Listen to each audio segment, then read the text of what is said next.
ఇక ప్రజలు అనేది ఏంటంటే 10 సంవత్సరాలు అద్భుతంగా చేసినావు, ఈ 2 సంవత్సరాల ₹2 బిల్ల తెలియదు కాబట్టి రేపు మీకు ఓటేస్తాము.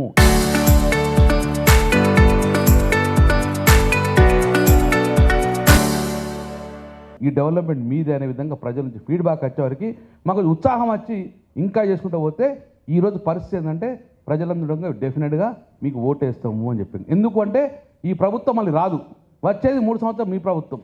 మీ ప్రభుత్వం ఉన్నప్పుడు మళ్ళీ మీ నిధులు తీసుకొచ్చే నమ్మకం ఉంది. ఈ 2 సంవత్సరాల బండి సంజయ్ కొత్త రెండు కొత్తలు తెలియదు, వీళ్ళు 2 కొత్తలు తెలియదు, తెత్తరన్న నమ్మకం ఉండలేదు కదా. డెఫినెట్గా తెలంగాణ ప్రజలు తెలంగాణ తెచ్చుకున్నాము మీ పార్టీ ద్వారా కాబట్టి డెఫినెట్గా మేము తెలంగాణ బిడ్డలు మీ ఓట్ ఫర్ ద బీఆర్ఎస్ అనగానే మాకు కొంచెం కాన్ఫిడెన్స్ క్రియేట్ అయింది.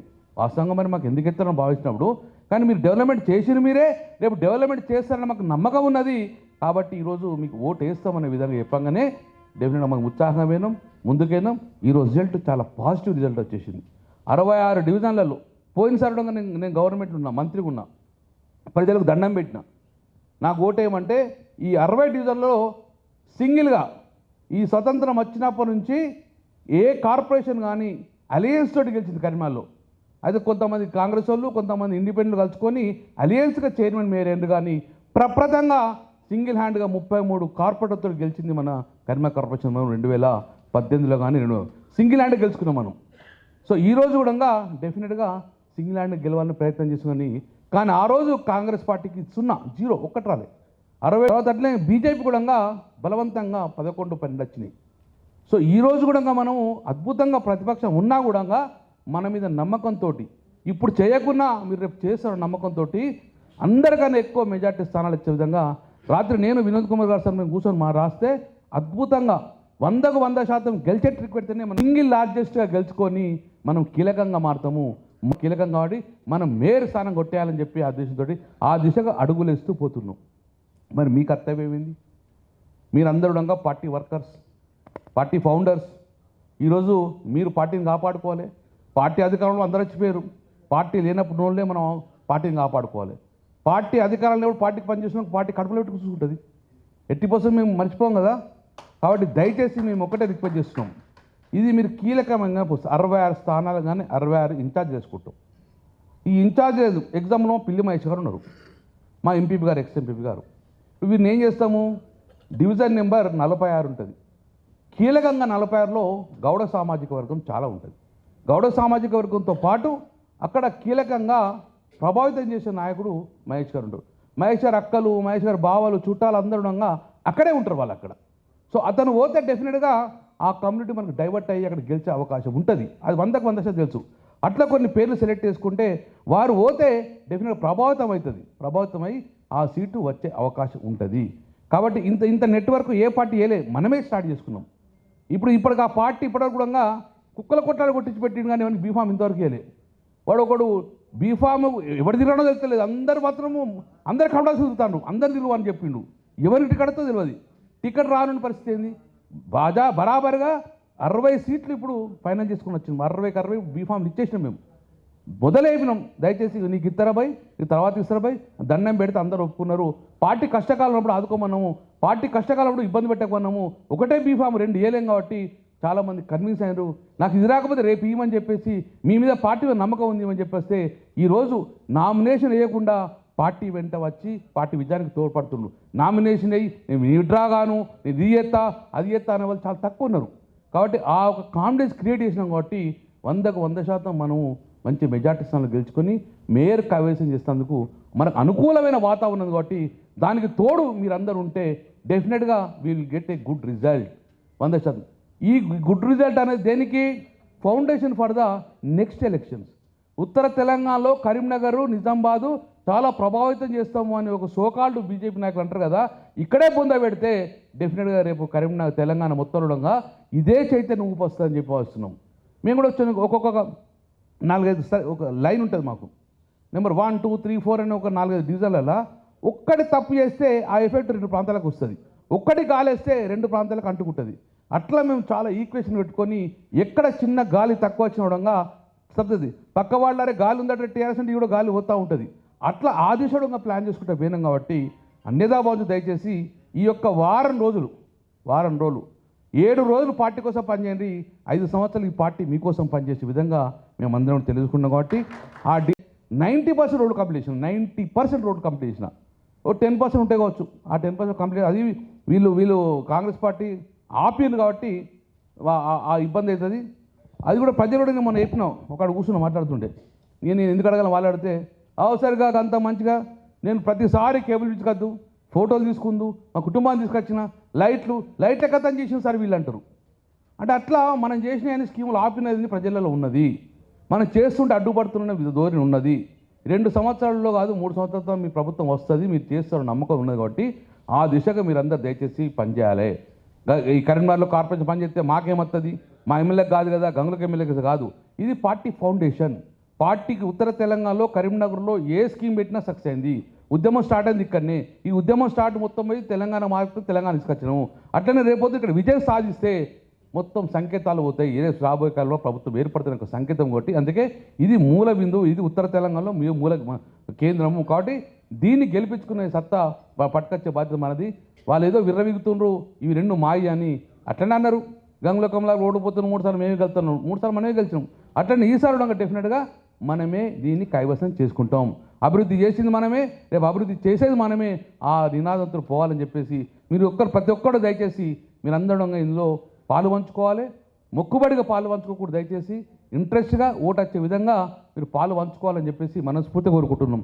అంజనే కరీంనగర్ టౌనే కాదండి, ఇలా కరీంనగర్కి ఇన్ని జాతీయ రహదారులు నేనే తెచ్చినాడు. మొన్న బీజేపీ మాట్లాడి చదువుతాంటే నేను అన్ని పేపర్లు చదువుతా. ఇలా కరీంనగర్ నుండి వరంగల్ వరకు రోడ్డు అవుతుంది కదా అన్నాడు. యాక్చువల్గా అది మన గవర్నమెంట్లో మనం శాంక్షన్ చేయించినాము. జగిత్యాల నుంచి వెళ్ళి కరీంనగర్ రావాలి. జగిత్యాల 0, కరీంనగర్ 70 కిలోమీటర్సు. ఇక్కడి నుంచి వెళ్ళి వరంగల్ 140, అక్కడి నుంచి వెళ్ళి మళ్ళీ 120 కోదాడ వరకు రోడ్. అది ఇక్కడ వెలిచాల కాడ, తర్వాత ఇస్లాంపూర్ కాడ అవతల కొన్ని లొల్లులు బాగా గడబడి చేసిన రైతులు చేస్తే కొత్తపల్లి కాడ ఇవన్నీ ఉంటే, తర్వాత గంగుల కమలాకర్ గారు తెలుసు, ఏది కొత్తపల్లి యూతలకి వెళ్ళి మన బొమ్మకల్లి దాకా పోతే అటు అందరు 200 గజాలు 300 గజాలున్న కరీంనగర్లో ఉద్యోగస్తుల భూములు ఇవన్నీ పంచాయతీ ఉంటే పైసలు పోతాయని చెప్పి నేను ఇమీడియట్గా తర్వాత చేద్దాం, ఇక్కడ నుంచి స్టార్ట్ చేయమని చెప్పిన. ఎక్కడి నుంచి వెళ్ళి కరీంనగర్ టు వరంగల్. నేను ఎక్కువ చెప్పలేదు, దెబ్బని కూడా అడిగితే వరంగల్ పట్టుకపోయారు మళ్ళీ కూడా అంటారు. ఉన్నాయి రాజకీయం కదా. యాక్చువల్లీ ఇది ఫస్ట్ కావాలి, ఇది ఉండాలి. కానీ ఇక్కడ లొల్లులున్నాయి, ఆ పైసలు పోతే వేస్ట్ అవుతాయి. కాబట్టి ఇమ్మీడియట్గా ఆ రోజు నేను ఢిల్లీలో మాట్లాడేసి ఇది ల్యాండ్ అక్విజిషన్ ప్రాబ్లం లేదంటే ఇటు స్టార్ట్ చేసేసారు. మధ్యలో ఇది ఇప్పుడు ఇది ఆగింది, అవతల వరంగల్ నుంచి ఖమ్మం కూడా ఆగిపోయింది, ఆడ పంచాయతీలో ఉన్నాయి. కాబట్టి మనం ఎంత ట్రై చేసండి. అసలు కరీంనగర్ రైల్వే లైన్ అనేది ఒక కళ. అది హైదరాబాద్ టు కరీంనగర్ అనేది అది మన వీరు ఎవరు మోడీ గారు మిషన్ భగీరథ దానికోసం గజ్వేల్ వస్తుంటే సార్ ఇది కూడా ఉన్నట్టే ఏడైతే వినోద్కి వారం రోజుల పాటు పిఎం ప్రోగ్రామ్ ఫిక్స్ అయింది. పిఎం ఫౌండేషన్ అంటే పెద్ద ప్రొసీజర్ ఉంటుంది దానికి. అప్పుడు నేను పోయి ఎమ్మడి ఉండి ఢిల్లీలో ఉండి పిఎం ఆఫీస్లో పెట్టేస్తే వాళ్ళు ఓకే అంటే అప్పుడు రైల్వే ఫౌండేషన్ వేస్తే ఇలా బ్రహ్మాండంగా ఎక్కడ దాకా వచ్చింది రైలు, సిద్దిపేట దాకా నడుస్తుంది. ఇప్పుడు సిరిసిల్ల దాకా అయిపోయింది. ఇప్పుడు సిరిసిల్ల టు ఇక్కడికి నేను నిజంగా 2019లో గెలిచినట్టు రైలు వచ్చి కరీంనగర్కి. అది భూసేకరణ బీసేకరణ ఎన్నో పంచాయతీలు ఉంటాయి, అంత ఈజీ కాదు. అంటే ఎంత మనం జాతీయ రహదారుల కోసం కొట్టాం. ఇలా ఒకటి కరీంనగర్ టు సిరిసిల్ల వేములవాడ మీదకే, వేములవాడ సిరిసిల్ల కామారెడ్డి మీదకే పిట్లం వరకు పోవాలి. అది అడిగి అసలు ఆయన అడగడు, అసలు ఐడియానే లేదు. ఈ మధ్య పిఏనో వాళ్ళ వీడు ఎప్పుడు ఉంటే అదొకటి ఇస్తా అంటే చదువుతాడు. ఫ్రాంక్లీ స్పీకింగ్ ఆయన మంచి ఇలా అంత పెద్ద గొప్ప అవకాశం వచ్చింది. కేంద్ర మంత్రివర్గంలో మరి ఎంఓఎస్ ఉన్నాడు. ఇలా గంగుల కమలాకర్ గారు నాకు నోటకలు మనసు పెట్టి ఎవరికి చెప్పొద్దనగా నేను మీకు చెప్పేస్తాను ఇంతమంది ముందు. ఇలా పొద్దున బడ్జెట్ చదివిన మొత్తం పొద్దున 5 గంటలకు లేసి మొత్తం పేపర్లు చదివితే దాంట్లో ఒక veterinary college public private partnership government of India డబ్బులు ఇస్తుంది అనేది నాకు ఇమ్మీడియట్ ఐడియా వచ్చింది. ఇది ఎందుకు కరీంనగర్లో ఈ కరీంనగర్ డైరీ వాళ్ళన్నారు, వాళ్ళతో పెట్టిస్తే ఇటు పాల ఉత్పత్తి ఏది డైరీ కోసం పౌల్ట్రీ కోసం, గొర్రెల పెంపకందారుల కోసం ఎందుకు డిప్లొమా కోర్సెస్ వాళ్ళతో పెట్టియదు? గవర్నమెంట్ పెట్టలేమో, పబ్లిక్ ప్రైవేట్ పార్ట్నర్షిప్ అన్నారు.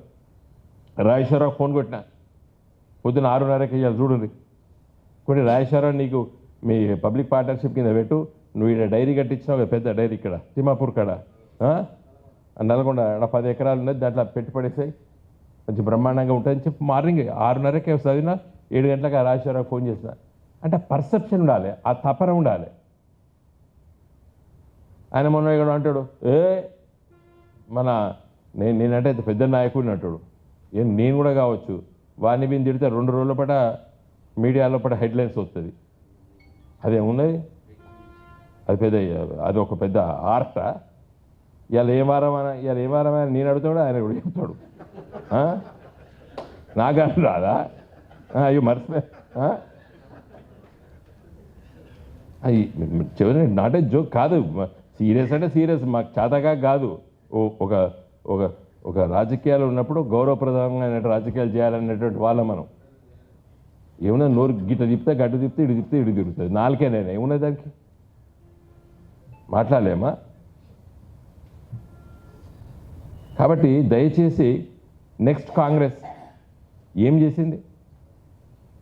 ఇవన్నీ పాలిటిక్స్ మాట్లాడకపోతే మనము ఈ ఎన్నికల్లో కష్టం. మీరందరూ ఉన్నారు కాబట్టి మీరు ఎంత 5,000 ఓట్లు తిప్పి మీరు ఇట్లా రోజు 10 సార్లు తిరగవచ్చు రియల్గా కూడా. ఫర్ ఎగ్జాంపుల్ ఈ ఇంట్లో రవీందర్ రెడ్డి ఇంట్లో దోస్తున్నారు, రవీందర్ రెడ్డి ఇట్లా పోయి ఇప్పుడు నేను కానీ మీకు అన్నీ తెలిసిన విషయాలే, జస్ట్ మీకు హింట్ ఇస్తున్నాం మేము. ఇవాళ రసమే మాట్లాడితే గుర్తుకొచ్చింది నాకు, ఆయన దగ్గర బ్రహ్మాండంగా స్పందన వస్తుంది. ఎందుకు వస్తుందని చెప్పండి స్పందన? అది గ్రామీణ ప్రాంత వాతావరణం ఉన్నది. 2,000 పెన్షన్, 4,000 అన్నాడు. అక్క చెల్లెని మనం మాట్లాడినాడు కొద్దిసేపు, ఈజీ పసిగట్టిన ఎందుకు స్పందన వస్తుందని. ఏది గ్రామీణ ప్రాంతాల్లో పట్టి చాలా వ్యతిరేకత ఉన్నారు ఎవరు? ఓటర్ మహాశయులు. ఇక్కడ కూడా దొరుకుతారు మనకు, ఏది స్లమ్స్ ఏరియాస్లా కొంచెం బిలో లోయర్ మిడిల్ క్లాస్ ఫ్యామిలీస్లా లేడీస్ వాళ్ళ పడితే పెన్షన్ 4,000 వస్తుందమ్మా అని అడగాలి, కథం గంతే. లేదా అమ్మాయి స్కూటీ వెళ్తే స్కూటీ ఇచ్చిండ అమ్మ రేవంత్ రెడ్డి అన్నారు. రైతులు ఉంటారు, కరీంనగర్లో నివాసం ఉన్నారు, రైతు బంధు ఎగ్గొట్టిండు కదా అన్నారు. ఇవి కూడా అంటే మన ఓటర్ను చూసి, ఓటరు ఎలాంటి కుటుంబం అని చూసి ఇవన్నీ రేజ్ చేయాలి. 6 గ్యారెంటీలు ఏమైనాయి? నాకైతే గంగుల కమలాకర్ గారు, నేను చెప్తున్నా కదా, రికార్డ్ సృష్టించబోతాం కరీంనగర్లో. మీరు వారం రోజుల క్రితం మేము ఇక్కడికి వచ్చి స్టార్ట్ చేసినప్పుడు ఏం భయమైంది మాకు. ఎందుకంటే ఇప్పుడు వీళ్ళు ప్రభుత్వంలో లేరు, మీరు ఏం చేస్తారు, మీరు అధికారంలో లేరని చెప్పి ఆయన మాట్లాడారు, కాంగ్రెస్ వాళ్ళు మాట్లాడితే అరే కరెక్టే కదా అని మనకు కూడా అనిపించింది. కానీ మెల్లంగా ఎప్పుడైతే మనం స్టార్ట్ చేసి ముందుకు వెళ్తున్నామో చాలా మంచి స్పందన వచ్చింది. మా రిక్వెస్ట్ ఏంటంటే, ఇప్పుడు నేను అందుకే మీరు రెడీగా ఉండి కూడా మేము రాలేదు ఇక్కడికి.